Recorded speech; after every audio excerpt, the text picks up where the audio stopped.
Video का credit जाता है स्कूल टाउन। काफ़ी मस्त एनिमेटेड वीडियो बनाते हैं, खास करके हॉरर वीडियोस। आइए देखते हैं।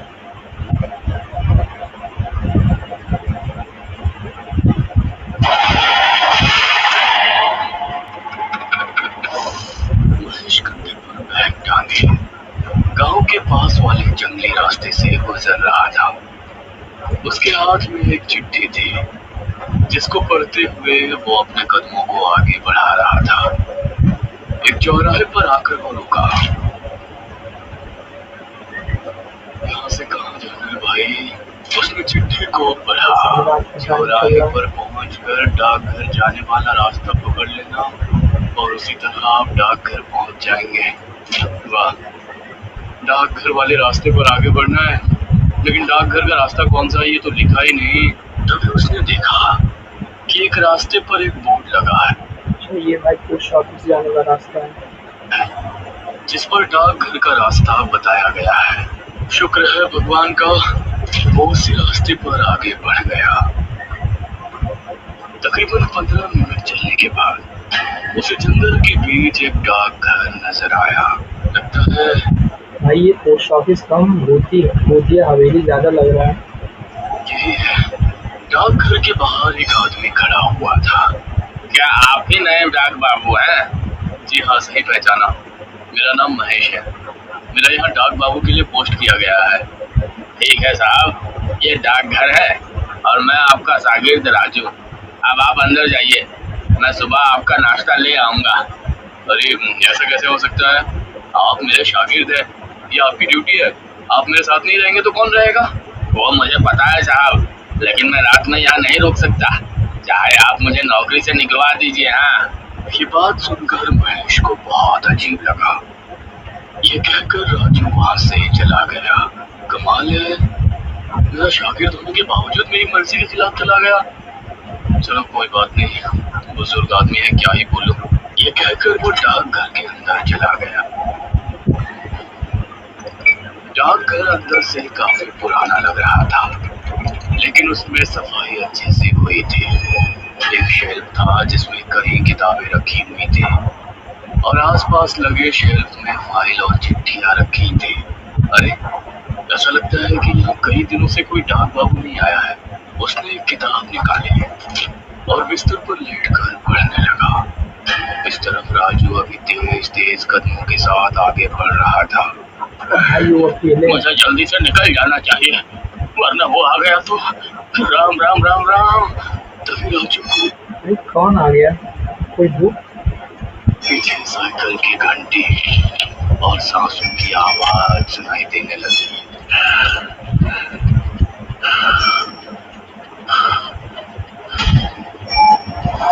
इन आवाजों को सुनकर उसका दिल दहल उठा। उसने पलटकर देखा तो उसकी आंखें खौफ से फट पड़ी।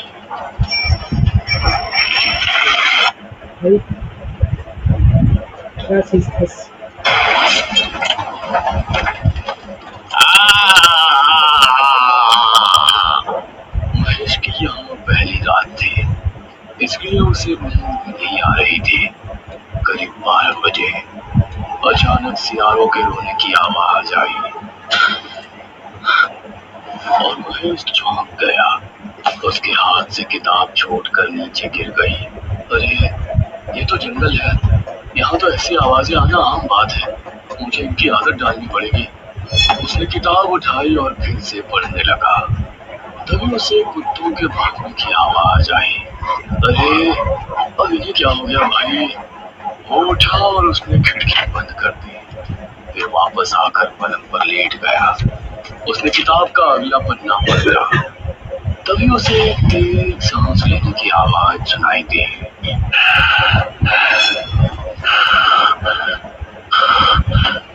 और साइकिल के पेडल के साथ घंटी की आवाज भी सुनाई दी। ये इतनी रात को कौन साइकिल पर घूम रहा है और ये सांसों की आवाज?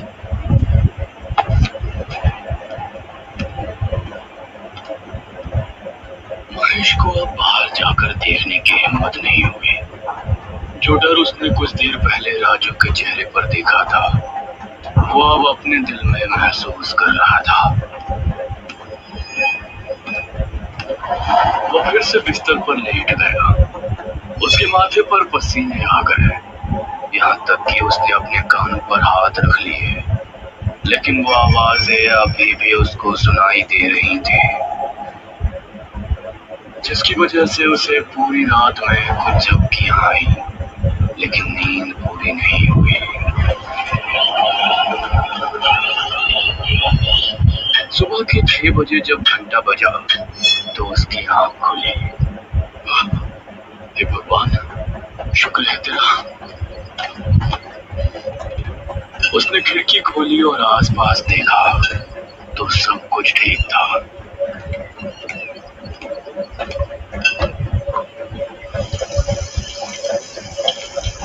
उसने अपना चेहरा धोया और डाकघर से बाहर निकला। इस राजू को अब तो आ जाना चाहिए था। चलो थोड़ा टहल कर देखता हूँ यहाँ आसपास क्या है। लगता है चाय भी किसी दुकान पर पीनी पड़ेगी। महेश टहलने निकल पड़ा। उसने पाया कि जंगल में साफ सुथराई का इंतजाम अच्छा नहीं है। वो टहलते हुए सड़क पर निकल आया और उसे एक चाय की टपरी नजर आई। जी नमस्ते भाई। नमस्ते साहब, इस गांव के तो नहीं लगते, कहाँ से आए हैं? सही पहचाना चाचा, मैं वो डाकघर का नया बाबू हूँ। ये सुनकर वहाँ मौजूद सभी लोग महेश को घूरने लगे। क्या आप उस डाकघर के बाबू हैं? क्या आप रात को वहाँ रुके थे? ये सुनकर महेश को अजीब लगा। हाँ, अब वहाँ पोस्ट हुआ है तो दिन हो या रात, मुझे ठहरना तो पड़ेगा। इसमें इतनी हैरानी वाली कौन सी बात है? अरे नहीं कुछ नहीं, आपको कोई परेशानी नहीं है तो ठीक है, वरना हमने तो यही देखा है कि जो भी डाक बाबू आता है वो या तो रात को रुकता नहीं, और रुकता है तो अगले दिन भाग जाता है। चाय वाले की बात सुनकर अब महेश को राजू की बात ध्यान आई। कैसे वो भी वहां रुकने को तैयार नहीं था।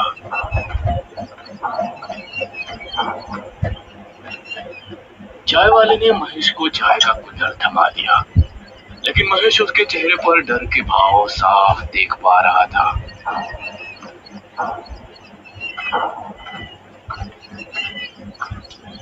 महेश चाय पीकर वापस डाकघर आया तो उसे फोन आया। जी महेश बाबू बोल रहा हूँ। डाक बाबू, मैं गांव का मुखिया बोल रहा हूँ। वो असल में आपका शागिर्द आज आपके पास नहीं आएगा। अरे लेकिन क्यों नहीं आएगा मुखिया जी, मैंने तो अभी नाश्ता तक नहीं किया। अरे वो कोई बात नहीं, हम कुछ दिनों में नया शागिर्द आपको दे देंगे। खाने पीने का इंतजाम आपको मैं करवा दूंगा, बस आप कुछ दिन इंतजार कर लीजिए। बड़ी अजीब बात है, कोई पूरी बात बताता ही नहीं। महेश ने फाइल निकाली और अपना काम करने लगा। दोपहर तक उसने रजिस्टर का काम किया और फिर दोपहर से शाम तक चिट्ठियां बांटने गया।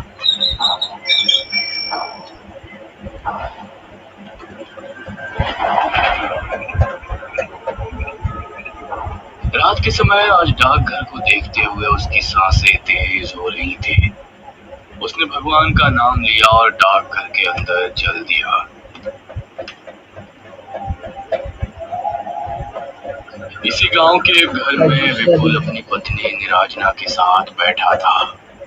ए जी, मुझे इस बार बम्बई घूमने जाना है। कई साल हो गए आप मुझे कहीं लेकर नहीं गए। अरे मेरी जान, पैसे तो आने दो, मैं तुमको बम्बई क्या विलायत भी ले जाऊंगा। बस बढ़िया है विलायत ले जाने वाले। तभी उसके दरवाजे पर किसी ने दस्तक दी। कौन है भाई? बाहर से साइकिल की घंटी की आवाज आई और कोई बोला, डाक बाबू। भाई ये कौन है साइकिल से? अरे ये डाकिये रात में भी आने लगे। विपुल उठकर दरवाजे पर गया तो सामने कोई नहीं था। भाई मुझे तो डर लग रहा है। कमाल है, यहाँ तो कोई नहीं है। तभी उसकी नजर जमीन पर पड़ी तो वहाँ पर एक चिट्ठी पड़ी थी। ये क्या, लगता है कुछ ज्यादा ही जल्दी में था। उसने चिट्ठी उठाई और पढ़ने लगा। विपुल, मुझे पता है कि तुम्हारे घर की हालत इस समय ठीक नहीं है। तुमको पैसों की सख्त जरूरत है। और तुम पैसों के लिए कुछ भी करने को तैयार भाई यहाँ पे तो कुछ भी नहीं लिखा हुआ है। रहते हो, यह भी मुझे पता है। अरे कौन है ये जो मेरे बारे में इतना जानता है? तुम्हारे लिए एक काम है। आज रात 1 बजे के समय डाकघर के पीछे वाले बरगद के पेड़ पर चले आना। मैं तुमको वहां मिलकर काम समझा दूंगा। सिर्फ 1 दिन का काम है और उसके तुमको पूरे 5,000 रुपए दूंगा। ये पढ़कर विपुल के चेहरे पर मुस्कान झलक आई। क्या हुआ? क्यों मुस्कुरा रहे हो? किसी की लुगाई का खत आया है क्या? अरे नहीं, एक काम आया है मेरे लिए। उसे कर दिया तो 5,000 रुपए आ जाएंगे एक ही दिन में। अरे लेकिन है कौन जिसने ये भेजा है? अरे तुम आम खाओ, पेड़ मत गिनो। विपुल मुस्कुराया। उसने चिट्ठी को रख दिया और 1 घंटे बाद घर से निकला। उसके चेहरे पर मुस्कान थी, लेकिन दिल में एक सवाल भी था।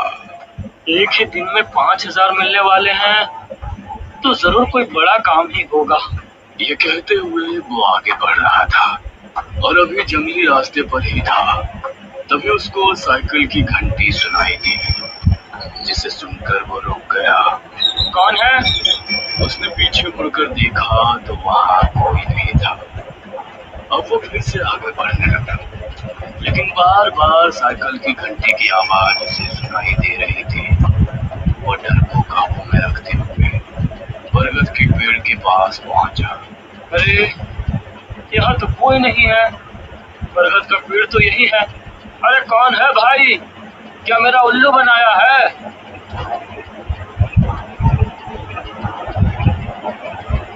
उसने अंदर देखा तो आसपास कोई नहीं था। तभी उसने देखा कि कई कुत्ते भागते हुए उसकी तरफ आ रहे हैं। अरे ये इतने सारे कुत्ते कहाँ से आ गए? वो कुत्तों से डरकर भागा। कुत्ते उसका पीछा करने लगे। काफी देर भागने के बाद अचानक उसे साइकिल की घंटी सुनाई दी और उसके कदम रुक गए। सामने की ओर से एक आकृति उसे अपनी ओर आती नजर आई। इस आकृति से समझ आ रहा था कि कोई शख्स साइकिल पर बैठा उसकी तरफ आ रहा है। कौन है? वो आकृति साफ होती। इससे पहले ही पीछे से आ रहे कुत्ते पुल पर टूट पड़े और उसकी चीख जंगल में गूंज कर रह गई।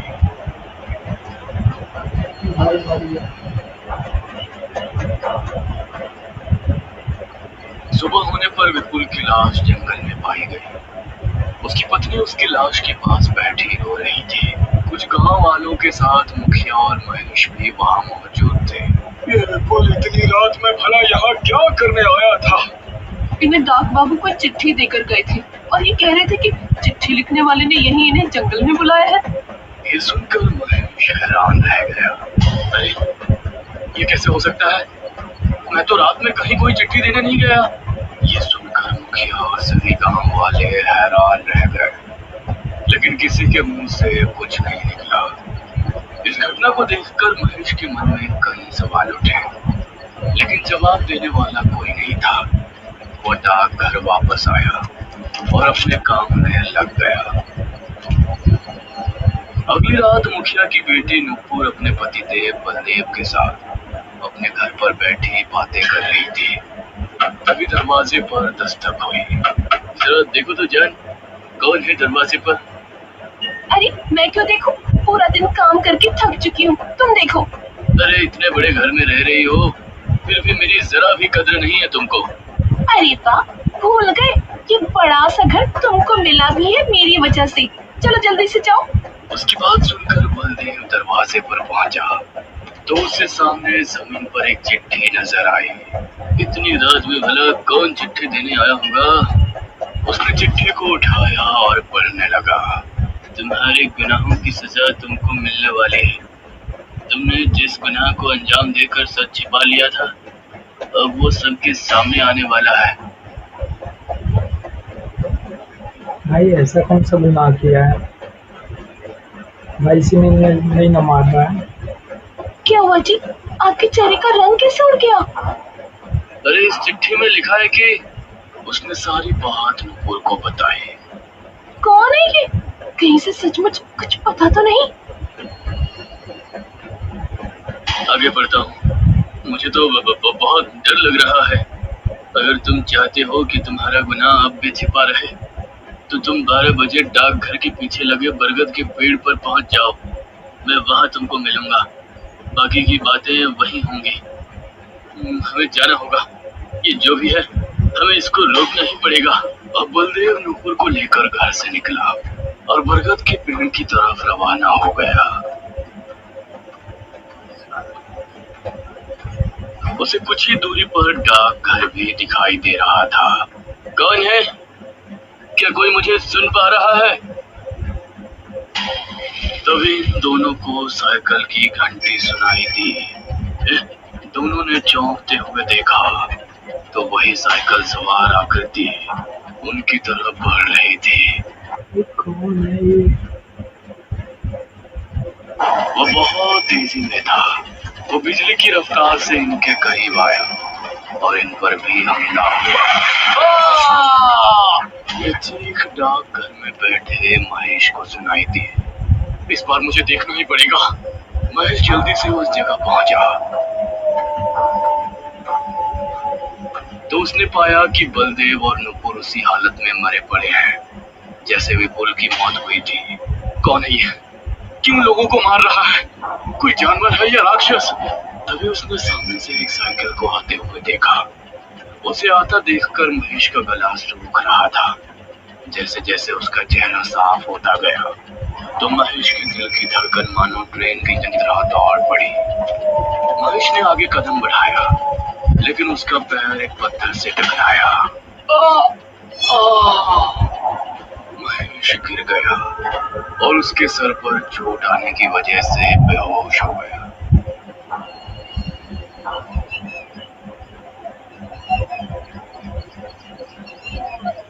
सुबह जब उसकी आंख खुली तो गांव के कुछ लोग और मुखिया भी वहां मौजूद था।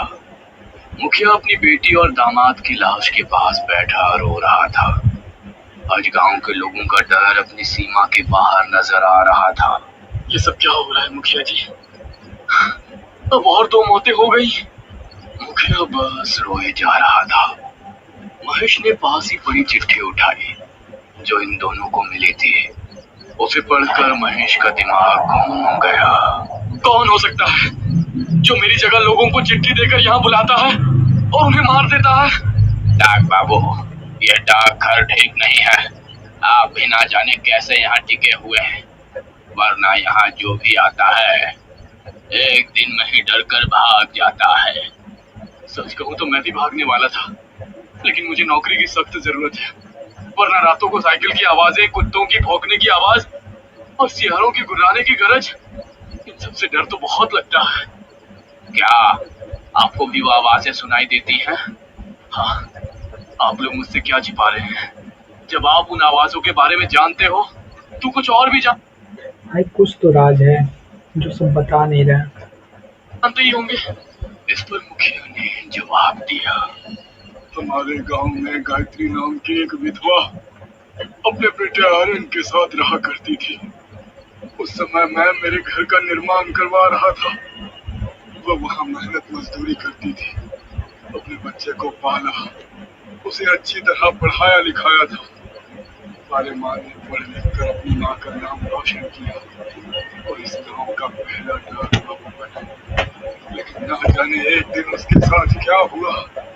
उसकी लाश जंगल में पूरी अवस्था में पाई गई, जैसे उसे किसी खूंखार जानवर ने नोच खाया हो। उसकी मौत देखकर उसकी माँ सुध-बुध खो बैठी थी।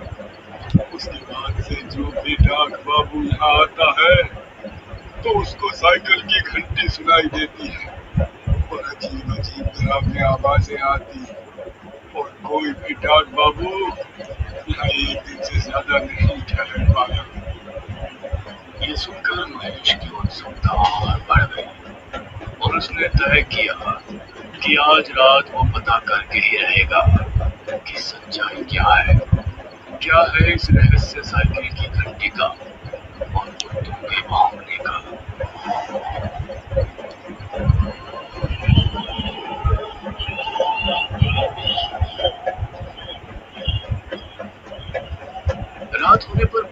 भाई काफी मस्त एनिमेटेड वीडियो बनाया है। महेश डाकघर के दरवाजे पर डरावना भी है। खड़ा हो गया।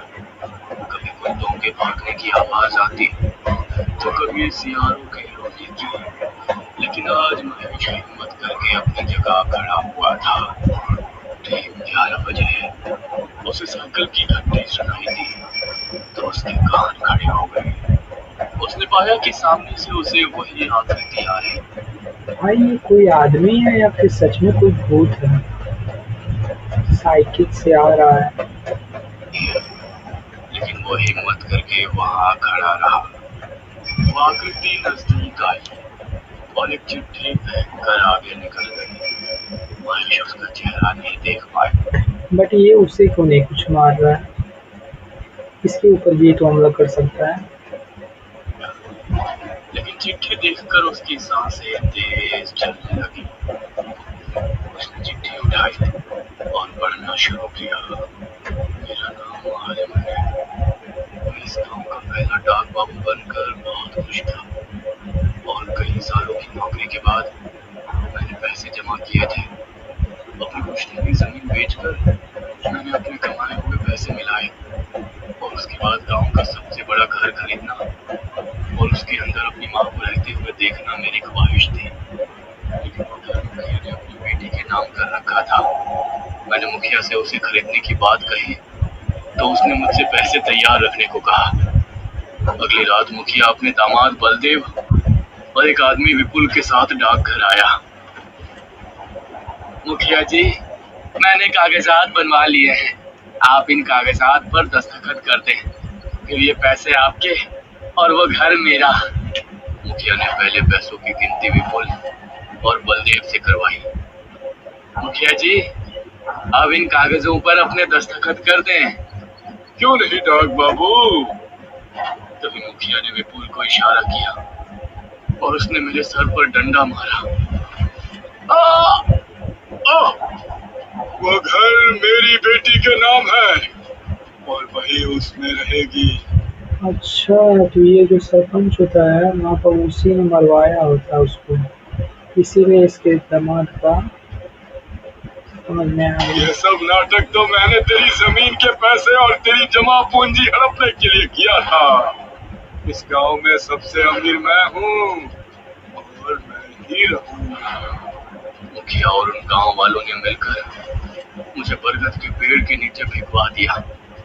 इसलिए जब भी कोई डाक बाबू आता है तो मैं उसे अपनी कहानी सुनाने की कोशिश करता, क्योंकि मैं चाहता था कि मुखिया की और मेरे खून की हकीकत सबके सामने आए।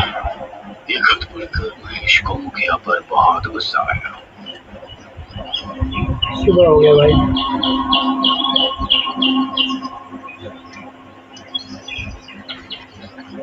वो अगली सुबह मुखिया के घर पहुंचा।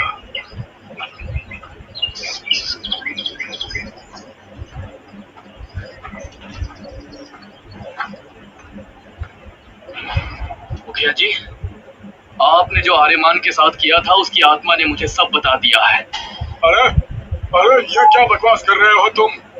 अगर अपनी भलाई चाहते हो तो आज रात डाकघर आ जाना। मैंने एक तांत्रिक को बुलाया है।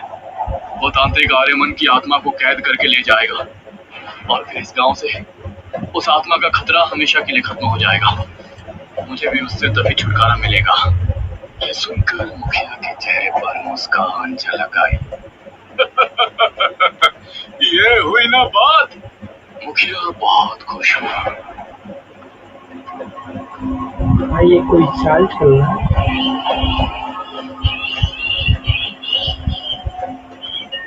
और रात होने पर वो डाकघर पहुंचा। ये क्या चीज है? उल्लू है, रातों में उल्लू।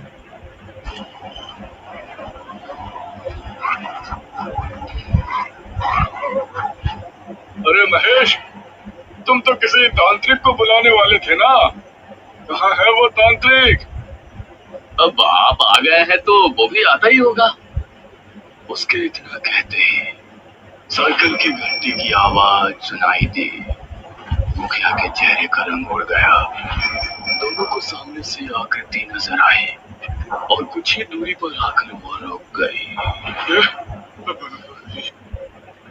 ये क्या लिखा है गाइस? Post postal. ये क्या है? तूने मुझे मारकर अच्छा नहीं किया मुखिया। अब मैं तुझे जिंदा नहीं छोड़ूंगा।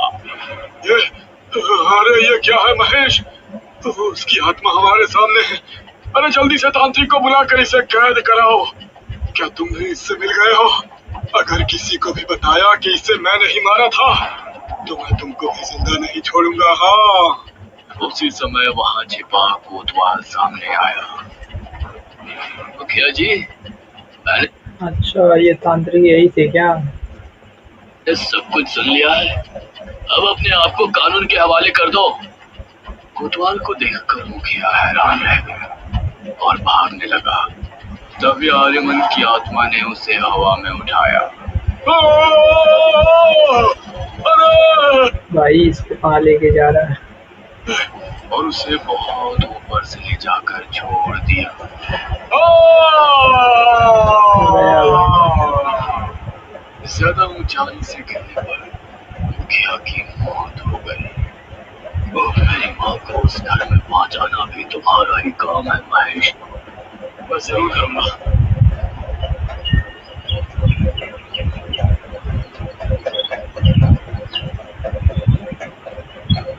मुखिया की जुल्मी कहानी गांव के सामने आई। अब महेश के बयानों को लेने के बाद कोतवाल के जरिए आर्यमन की माँ काफी शानदार हाउस है भाई। उस बड़े से घर में रहने की इजाजत मिल गई। उसे अपने बेटे की मौत का गम था, लेकिन उसका सपना पूरा होने की खुशी भी थी। उसके बाद महेश अच्छे से अपने काम में लग गया। अब रात के समय जब भी उसको साइकिल की आवाज सुनाई देती तो वो डरता नहीं, बल्कि समझ जाता कि आर्यमन उसे अपने अंदाज में धन्यवाद दे रहा है, क्योंकि उसी की वजह से उसकी माँ आज बिल्कुल सही जगह अपने घर पर है।